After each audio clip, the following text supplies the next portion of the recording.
E agora a gente tem um desafio para os nossos participantes aqui da mesa. Nós vamos ler as perguntas que chegaram do público e as perguntas são direcionadas a cada participante que vai responder. E o desafio é que eles respondam essa pergunta em 2 minutos. Então, vocês precisam ser criteriosos e responder em 2 minutos, tá certo? A primeira pergunta que nós vamos fazer é do Reinaldo Marques de Souza. E é voltada para o Pedro Barros. E ela diz assim: é sabido que o Brasil busca o fortalecimento do BRICS, o não alinhamento às principais forças econômicas e a integração regional. Como lidar com os Estados Unidos, sabendo que o governo americano não vai aceitar passivamente que a sua hegemonia política e econômica seja quebrada e que ele deve retaliar o Brasil através, por exemplo, da taxação de produtos brasileiros? O Brasil está preparado para enfrentar esta bastante provável ação americana? 2 minutos. Sim. Vamos lá em 2 minutos. A pergunta já tem quase 2 minutos, mas vamos tentar respondê-la sinteticamente. A questão é articular as nossas ações para a América Latina com a dos BRICS. Por exemplo, o BRICS, a presidência é brasileira, de agora pelos próximos 12 meses. Quais são as prioridades? Integração financeira e energia. O que o Brasil deveria fazer? Reforçar essa agenda com a América do Sul também. Então, uma das ações, a primeira ação do presidente Roberto Campos Neto, internacional relevante, foi retirar o Brasil do Convênio de Pagamentos e Créditos Recíprocos da LAD, que foi um instrumento criado há décadas para fomentar o comércio intrarregional. O que o Brasil deveria fazer agora, aproveitando, inclusive, a mudança na presidência do Banco Central? É voltar ao CCR e liderar a sua atualização com instrumentos de pagamentos regionais. Fazendo isso, o Brasil eleva o seu patamar para discutir e avançar na discussão de pagamentos em moeda local ou um sistema alternativo dentro dos BRICS. Essa articulação inibe algum tipo de sanção por parte dos Estados Unidos, ainda que, obviamente, ela possa vir. Mas os Estados Unidos, hoje, representam 11%, 12% do nosso comércio, muito menos da metade do que representava em 2000. Então, o mundo mudou e a governança global deve se adequar à realidade atual, e o Brasil deve ser parte do processo dessa atualização. Então, o ponto central é a articulação entre a agenda de integração regional com a outra agenda prioritária, que é o fortalecimento do BRICS. Obrigado. Muito obrigada, Pedro. Criterioso, 2 minutos. A próxima pergunta é da Andréa Matos, e ela é destinada a Mojana, professora Mojana. Não é necessário balizar as disputas no território ou pelo território a partir do potencial vocacional daquele espaço na perspectiva da produção de valor? A Ucrânia faz fronteira com a Bielorrússia, tem reserva de 17% de potássio. A título de formação e avanço, é fundamental alfabetizar a população sobre a vocação dos territórios e, por consequência, sobre o assédio às suas populações? Ela pergunta, ela faz um preâmbulo, se é necessário balizar as disputas no território a partir do potencial vocacional, e ela pergunta se, a título de formação e avanço, é fundamental alfabetizar, formar a população sobre esse potencial vocacional, para que ela saiba por que o assédio aos territórios. Bem, obrigada pela pergunta. Eu não sei se eu vou ser capaz de atender à expectativa da pessoa que perguntou, mas pensando sobre o continente africano, né, evidentemente que nós precisamos aprofundar o nosso conhecimento em geral, né, para que a gente, não apenas para informar a nossa população, assim, de forma ampla, mas para informar também a formulação das nossas agendas de política de política internacional, de política externa, para aquele continente. Né? Nós temos, para vocês terem uma ideia, o Brasil tem programas de cooperação imensos com o continente africano, e nós, aqui no Brasil, nós extraímos muito pouco benefício desses programas que estão em atuação, porque estão em funcionamento, porque nós temos uma postura, em geral, de mão única, né? Como se nós, brasileiros, como uma potência emergente do Sul, pudéssemos, de alguma forma, atuar para gerar uma certa elevação do continente africano. A gente não trabalha isso como uma forma de interação. Os programas de cooperação educacional, por exemplo, que o Brasil tem com o continente africano, não tem quase nenhum impacto, por exemplo, nas nossas universidades, na formulação do nosso conhecimento sobre o continente, para que esse conhecimento possa vir a informar a formulação de políticas, né, de políticas públicas, de políticas de Estado para aquele continente. Então, é preciso a gente avançar muito nesse propósito. Muito obrigada, Mojana. Agora, o Paulo César pergunta para o professor Marcelo Zero.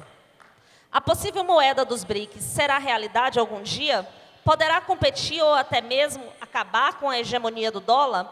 O Brasil conseguirá ficar isento ou afastado da nova Guerra Fria? Antes de passar para o professor responder, só falar para vocês que nós encerraremos aqui às 10 horas. Faltam outras 2 perguntas, tá bom? Então, passa para o professor. A possível moeda dos BRICS será realidade algum dia? Ela poderá competir ou até mesmo acabar com a hegemonia do dólar? O Brasil conseguiria ficar isento ou afastado de uma nova Guerra Fria? Moeda dos BRICS, ou qualquer outra moeda, evidente que é possível. Evidente que é possível. Por quê? Porque os BRICS, especialmente a China, estão se expandindo no mundo de uma forma muito mais veloz do que os Estados Unidos, né? Então, por exemplo, hoje em dia, a China, com a ASEAN, tem um comércio 5 vezes maior do que os Estados Unidos. Hoje em dia, a China comercializa cerca de 280 bilhões de dólares com a África. Os Estados Unidos fazem comércio de apenas 40 bilhões com a Ásia, e, além disso, a China investe 2,5 vezes mais na África do que os Estados Unidos. Então, há uma grande superpotência que está num momento isolacionista, no America First, e você tem uma outra superpotência que está redesenhando a geoeconomia mundial. Então, é possível? É, mas é muito difícil. Por que é muito difícil?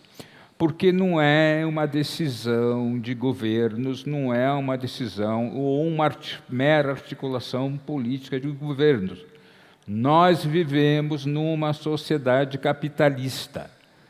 Para que a moeda como reserva de valor, que isso que é mais importante, não é o comércio, como reserva de valor, seja realmente, possa ser substituída, o dólar pode ser substituído, pode haver outras moedas que sejam reserva de valor, é necessário que as empresas, que os indivíduos, né, não apenas os outros países, aceitem essa moeda como reserva de valor, como algo confiável, como algo que possa ser intercambiável. E isso, no contexto de uma sociedade capitalista, vai muito além de decisões políticas e geopolíticas. Embora essas decisões políticas e geopolíticas possam iniciar os primeiros passos para a constituição dessa moeda. Mas vai demorar muito e haverá muita resistência por parte do sistema de pagamento SWIFT e da hegemonia inconteste hoje em dia do dólar. Muito obrigada, professor Marcelo. Agora nós vamos para as últimas duas perguntas, vamos fazê-las das perguntas online.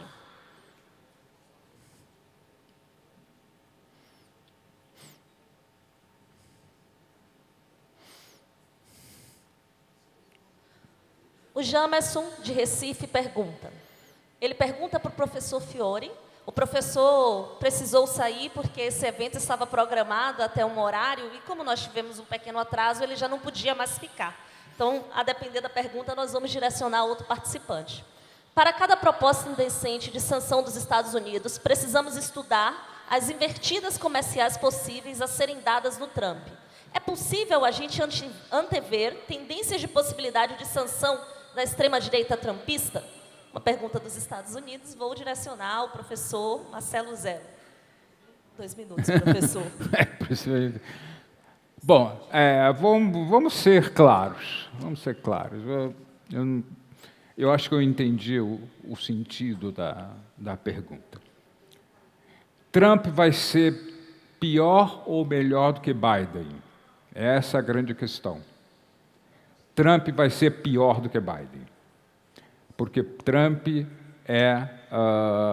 ele expressa o lado cru, o lado da força da hegemonia norte-americana, né? Os democratas apostam ou dizem apostar em compartilhamento de valores na ordem mundial assentada em valores, etc. Trump é cru. Trump não acredita nisso, nunca acreditou nisso, nunca vai acreditar nisso, né?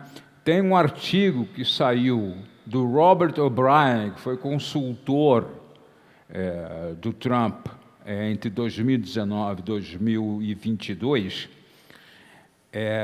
que tem o seguinte título. O título revela absolutamente tudo. O título é o seguinte: o retorno da paz através da força. O retorno da paz através da força, defendendo a política externa de Trump. E esse artigo foi aprovado pelo Trump. Tá? Então, o que se está especulando agora é que os Estados Unidos, ao contrário do que a grande imprensa vive dizendo por aí, é que o Trump vai aumentar os gastos com armamentos e, de maneira significativa, poderá chegar a 5% do PIB norte-americano. Claro que ele vai forçar os aliados a darem a sua contribuição, mas ele, no primeiro governo dele, ele aumentou os gastos com armamentos em 255 bilhões de dólares. Tá? Então, essa ideia de que Trump por ser isolacionista, jacksoniano, propenso a fazer, talvez, algum acordo com a Ucrânia, etc., etc., será menos danoso à ordem mundial do que os democratas, é uma gigantesca falácia. É coisa de gente que não tem a menor informação sobre o MAGA, sobre o Partido Republicano e sobre como está funcionando atualmente a política norte-americana. Bom, muito obrigada, professor Marcelo.